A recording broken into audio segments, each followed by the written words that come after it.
Bridge of Squeaks. I stumbled back into the race. At last, I reached an enormous bridge. I remember Champ had told me this was called the Bridge of Squeaks. Now I knew why. It was at such a steep angle, it took every last squeak to make it across. All of the runners around me were groaning. I heard one cry, "That's it, I'm done."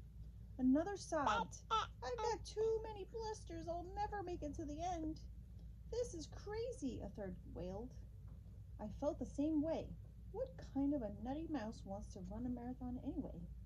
Just then I spotted old rat Rickety running nearby. He had a huge smile on his face. Speaking of nutty,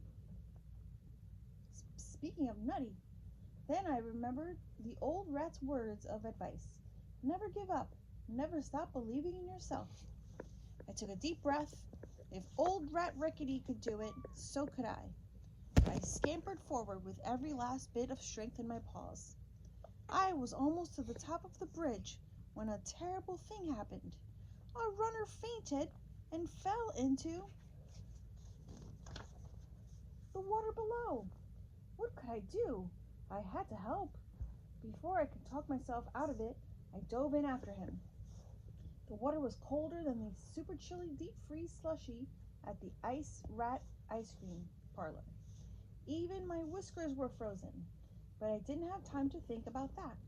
I searched frantically for the runner. Then I saw him sinking below the surface of the water nearby. Cheese niblets, he looked just like, well, a drowning rat. There was no time to lose. I dove down under the water and grabbed him by the tail. Then I swam to the surface. Suddenly, I heard a roaring sound above me. I looked up and saw a helicopter. It was coming to rescue us.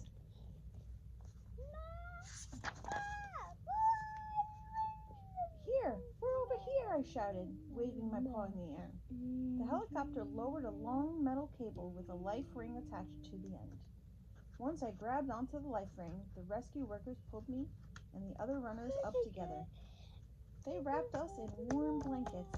The doctor checked us out. I was fine, but the runner I had saved needed to rest overnight in a hospital. They delivered him to the waiting ambulance. "Now, where can we drop you, Mr. Stilton?" the helicopter pilot asked me. Lots of places came to mind, like a gourmet cheese shop or a tropical island.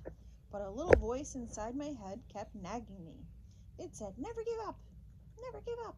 What could I do? I had to go on with the marathon. That voice was giving me a mouse-sized headache. I asked the pilot to drop me off at the exact place on the bridge where I had stopped running.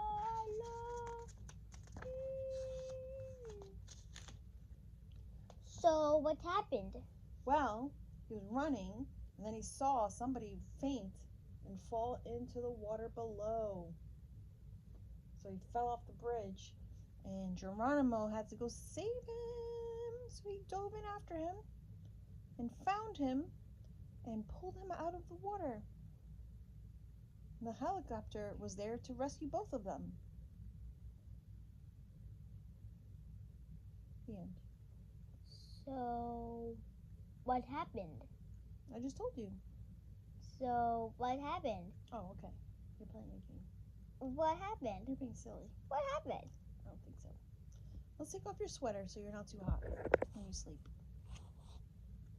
Okay?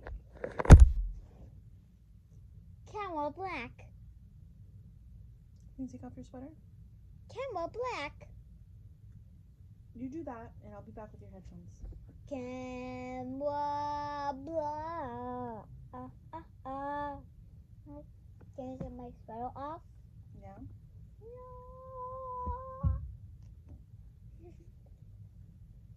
Ooh, my belly button. Yeah? My belly. My belly. My belly, belly, belly. My belly. My belly. My belly, belly, belly. Belly.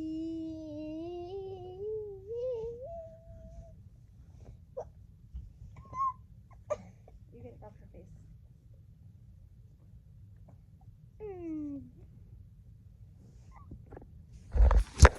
It's very warm in this. comment, don't forget to subscribe. Bye.